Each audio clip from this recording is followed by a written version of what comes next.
Musa menghadap Firaun sekali lagi. Suatu hari Tuhan berfirman kepada Musa di tanah Mesir. Tuhan berfirman kepada Musa, "Akulah Tuhan, katakanlah kepada Firaun Raja Mesir segala yang kufirmankan kepadamu." Tetapi Musa berkata di hadapan Tuhan, "Bukankah aku ini seorang yang tidak fasih berbicara? Bagaimana mungkin Firaun akan mendengarkan aku?" Berfirmanlah Tuhan kepada Musa, "Lihat, aku menjadikan engkau seperti Allah bagi Firaun, dan Harun, abangmu itu akan menjadi seperti nabimu. Engkau harus mengatakan semua yang kuperintahkan kepadamu, dan Harun, abangmu, harus berbicara kepada Firaun, supaya ia membiarkan orang Israel pergi dari negerinya.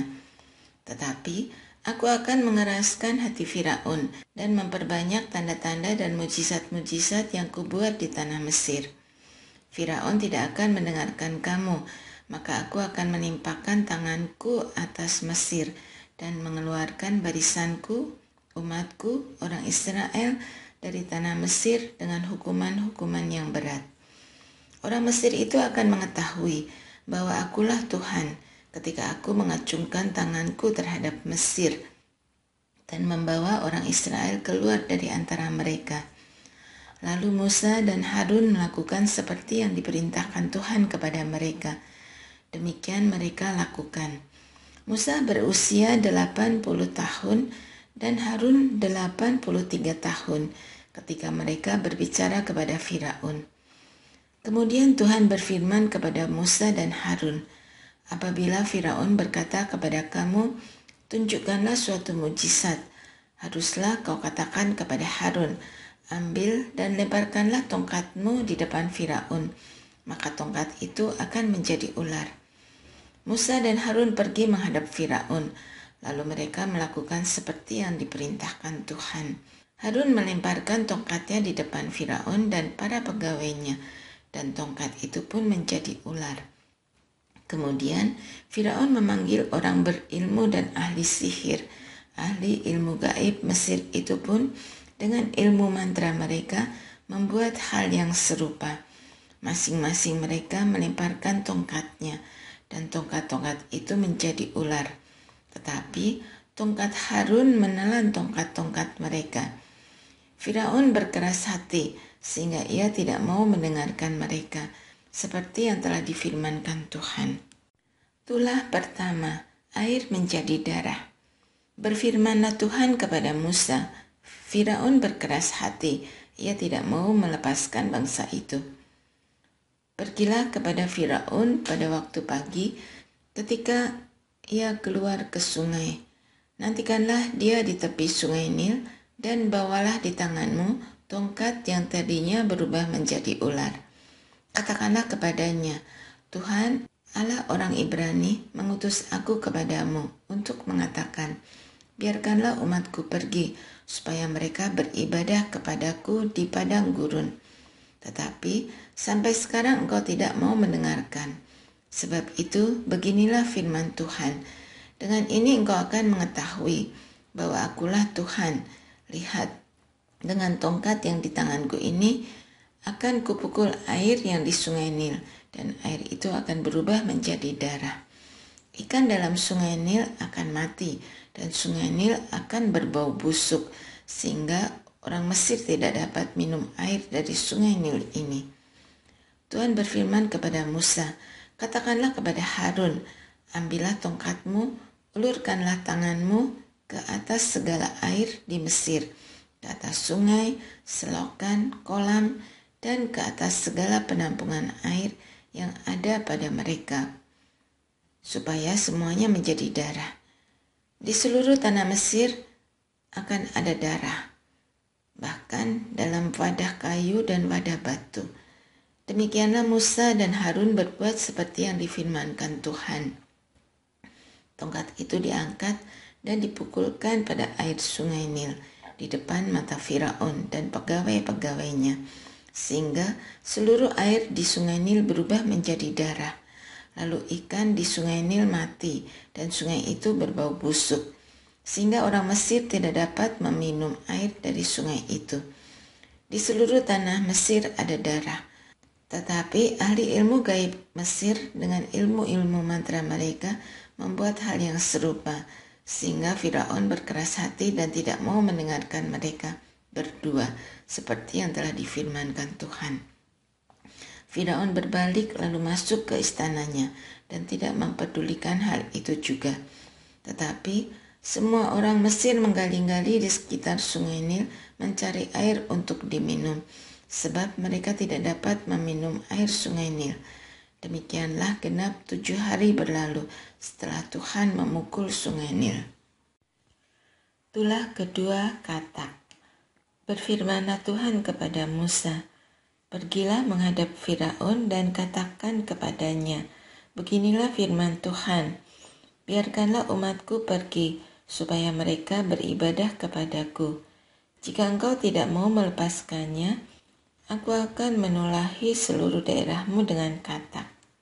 Kata-kata akan mengerayap dalam sungai Nil, lalu naik dan masuk ke dalam istanamu dan kamar tidurmu, sampai ke dalam tempat tidurmu, ke dalam rumah pegawai-pegawaimu dan rakyatmu, bahkan ke dalam pembakaran rotimu, serta ke dalam tempat adonanmu. Katak-katak itu akan menaiki engkau, rakyatmu, dan semua pegawaimu." Berfirmanlah Tuhan kepada Musa, "Katakanlah kepada Harun, ulurkanlah tanganmu dengan tongkatmu ke atas sungai, ke atas selokan, dan ke atas kolam, sehingga katak-katak bermunculan meliputi tanah Mesir." Lalu Harun mengulurkan tangannya ke atas segala air di Mesir, sehingga katak-katak bermunculan menutupi tanah Mesir. Tetapi ahli ilmu gaib itu pun dengan ilmu-ilmu mantra mereka membuat hal yang serupa, sehingga katak-katak bermunculan meliputi tanah Mesir. Kemudian Firaun memanggil Musa dan Harun serta berkata, "Berdoalah kepada Tuhan supaya ia menyingkirkan katak-katak itu dariku dan dari rakyatku, maka aku akan membiarkan bangsa itu pergi, mempersembahkan kurban kepada Tuhan." Kata Musa kepada Firaun, "Silakan Tuanku tentukan sendiri kapan aku mesti berdoa untukmu, untuk pegawaimu dan rakyatmu, supaya katak-katak itu dilenyapkan dari antara kamu dan dari rumah-rumahmu, kecuali yang terdapat di sungai Nil." Katanya, "Besok." Lalu kata Musa, "Jadilah seperti katamu itu, supaya Tuanku mengetahui bahwa tidak ada yang seperti Tuhan Allah kami. Katak-katak itu akan menyingkir darimu, dari rumah-rumahmu, pegawai-pegawaimu dan rakyatmu, dan hanya akan tinggal di sungai Nil." Lalu Musa dan Harun keluar meninggalkan Firaun. Musa berseru kepada Tuhan karena katak-katak yang didatangkannya kepada Firaun. Tuhan melakukan seperti yang diminta Musa, sehingga katak-katak itu mati di rumah, di halaman, dan di ladang. Bangkai-bangkainya dikumpulkan bertumpuk-tumpuk, sehingga tanah itu berbau busuk. Tetapi Firaun melihat keadaan mulai pulih, ia mengeraskan hatinya dan tidak mau mendengarkan mereka seperti yang telah difirmankan Tuhan. Tulah ketiga Nyamuk. Berfirmanlah Tuhan kepada Musa, "Katakanlah kepada Harun, ulurkan dan pukulkanlah tongkatmu ke debu tanah, sehingga debu itu menjadi nyamuk di seluruh tanah Mesir." Lalu mereka berbuat demikian. Harun mengulurkan tangannya dengan tongkatnya dan memukulkannya ke debu tanah, sehingga nyamuk-nyamuk itu hinggap pada manusia dan binatang. Seluruh debu tanah menjadi nyamuk di seluruh tanah Mesir. Ahli-ahli gaib itu pun dengan ilmu-ilmu mantra mereka membuat hal yang serupa untuk menjadikan nyamuk-nyamuk. Tetapi mereka tidak mampu. Demikianlah nyamuk-nyamuk itu hinggap pada manusia dan binatang.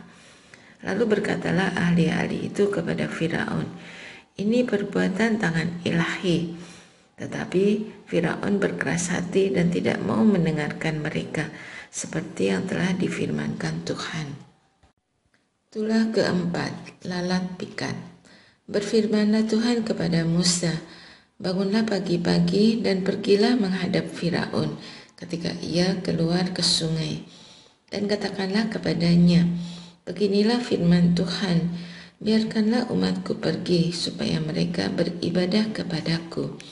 Jika engkau tidak membiarkan umatku itu pergi, aku akan melepaskan lalat pikat terhadap engkau, pegawai-pegawaimu, rakyatmu, dan rumah-rumahmu, sehingga rumah-rumah orang Mesir, bahkan tanah tempat mereka tinggal akan penuh dengan lalat pikat.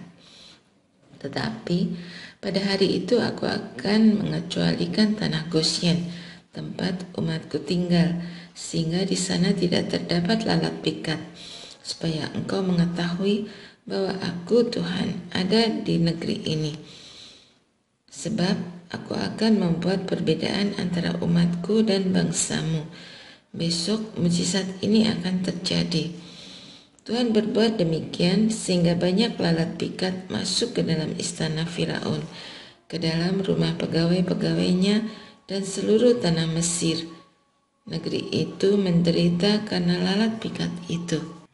Lalu Firaun memanggil Musa dan Harun serta berkata, pergilah mempersembahkan kurban kepada Allahmu di negeri ini saja.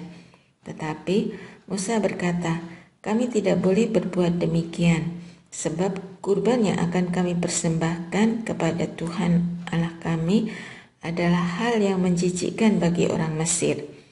Apabila kami mempersembahkan kurban yang menjijikkan bagi orang Mesir di depan mata mereka, apakah mereka tidak akan melempari kami dengan batu? Kami harus pergi ke padang gurun 3 hari perjalanan jauhnya untuk mempersembahkan kurban kepada Tuhan Allah kami, seperti yang difirmankannya kepada kami. Lalu kata Firaun, baik, aku akan membiarkan kamu pergi untuk mempersembahkan kurban kepada Tuhan Allahmu di padang gurun. Hanya saja, janganlah pergi terlalu jauh, berdoalah untuk aku. Lalu kata Musa, sekarang aku minta diri dari hadapan Tuanku dan berdoa kepada Tuhan, supaya besok lalat pikat itu menyingkir dari Firaun, dari pegawai-pegawai dan rakyatnya. Hanya saja, janganlah Firaun berlaku curang lagi dengan tidak membiarkan bangsa itu pergi untuk mempersembahkan kurban kepada Tuhan.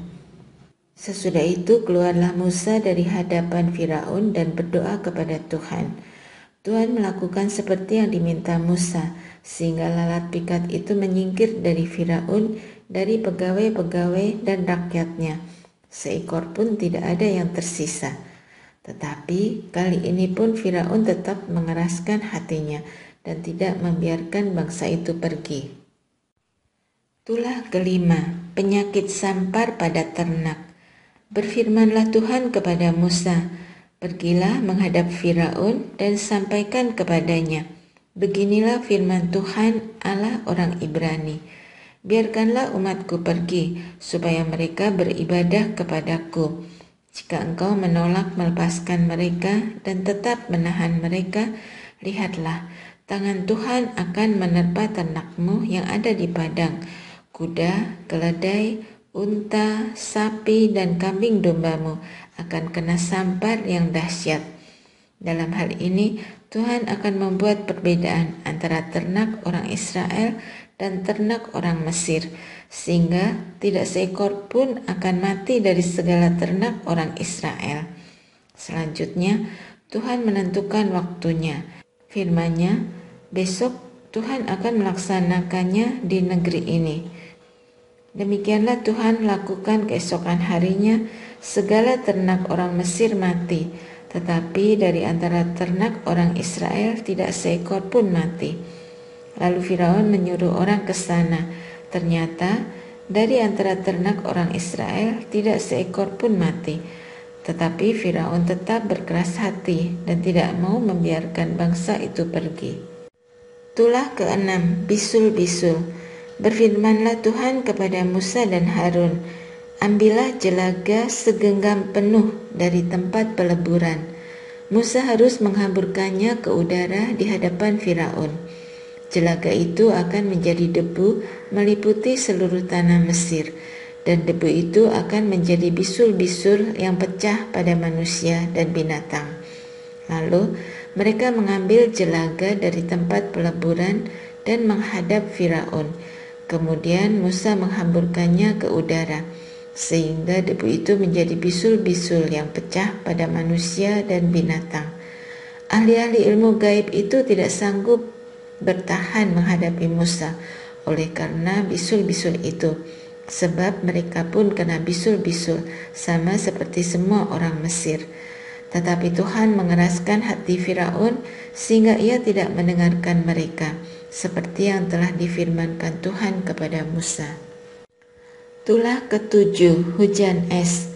Berfirmanlah Tuhan kepada Musa, bangunlah pagi-pagi dan pergilah menghadap Firaun dan katakan kepadanya, beginilah firman Tuhan Allah orang Ibrani, biarkanlah umatku pergi supaya mereka beribadah kepadaku, sebab kali ini aku akan melepas segala tulahku terhadap engkau sendiri, terhadap pegawai-pegawaimu dan rakyatmu, supaya engkau mengetahui bahwa tidak ada seperti aku di seluruh bumi. Bukankah sudah lama aku dapat melayangkan tanganku untuk membunuh engkau dan rakyatmu dengan sampar, sehingga engkau terhapus dari muka bumi? Tetapi aku membiarkan engkau hidup dengan maksud untuk memperlihatkan kekuatanku kepadamu, supaya namaku dimasyhurkan di seluruh bumi. Engkau masih saja menghalang-halangi umatku dan tidak membiarkan mereka pergi. Sesungguhnya besok kira-kira waktu ini aku akan menurunkan hujan es yang sangat dahsyat yang belum pernah terjadi di Mesir sejak berdirinya Mesir sampai saat ini. Oleh sebab itu perintahkanlah supaya ternakmu dan segala milikmu di padang dibawa ke tempat yang aman, sebab semua orang dan segala hewan yang ada di padang dan tidak kembali berkumpul di rumah akan mati ditimpa oleh hujan es. Lalu pegawai-pegawai Firaun yang takut kepada firman Tuhan memerintahkan agar hamba-hambanya serta ternaknya lari ke rumah. Tetapi mereka yang tidak menghiraukan firman Tuhan membiarkan hamba-hambanya serta ternaknya di padang. Berfirmanlah Tuhan kepada Musa, ulurkanlah tanganmu ke langit, supaya hujan es turun di seluruh tanah Mesir, menimpa manusia, binatang, dan tumbuh-tumbuhan padang di tanah Mesir. Ketika Musa mengulurkan tongkatnya ke langit, Tuhan melepas guruh serta hujan es, dan apapun menyambar ke bumi. Tuhan menurunkan hujan es meliputi tanah Mesir. Hujan es turun disertai kilat yang menyambar-nyambar. Luar biasa dahsyatnya. Belum pernah terjadi demikian di seluruh negeri Mesir sejak mereka menjadi suatu bangsa. Hujan es itu membinasakan segala sesuatu yang ada di padang di seluruh tanah Mesir, dari manusia sampai binatang. Segala tumbuh-tumbuhan di padang dibinasakan oleh hujan itu, dan segala pohon di padang ditumbangkannya. Hanya di tanah Gosyen, tempat kediaman orang Israel, hujan es tidak turun. Lalu Firaun menyuruh memanggil Musa dan Harun serta berkata kepada mereka, aku telah berdosa kali ini. Tuhan memang benar, tetapi aku dan rakyatkulah yang bersalah. Berdoalah kepada Tuhan, cukuplah sudah guruh yang sangat dahsyat dan hujan es itu. Aku akan membiarkan kamu pergi, tidak usah kamu tinggal lebih lama lagi. Lalu berkatalah Musa kepadanya, sekeluarnya aku dari kota ini, aku akan merentangkan tanganku kepada Tuhan. Guruh akan berhenti dan hujan es tidak akan turun lagi, supaya engkau mengetahui bahwa bumi adalah milik Tuhan. Tetapi aku tahu bahwa engkau dan para pegawaimu belum takut kepada Tuhan Allah. Ketika itu tanaman rami dan jelai dihancurkan, sebab jelai sedang berbulir dan rami sedang berbunga.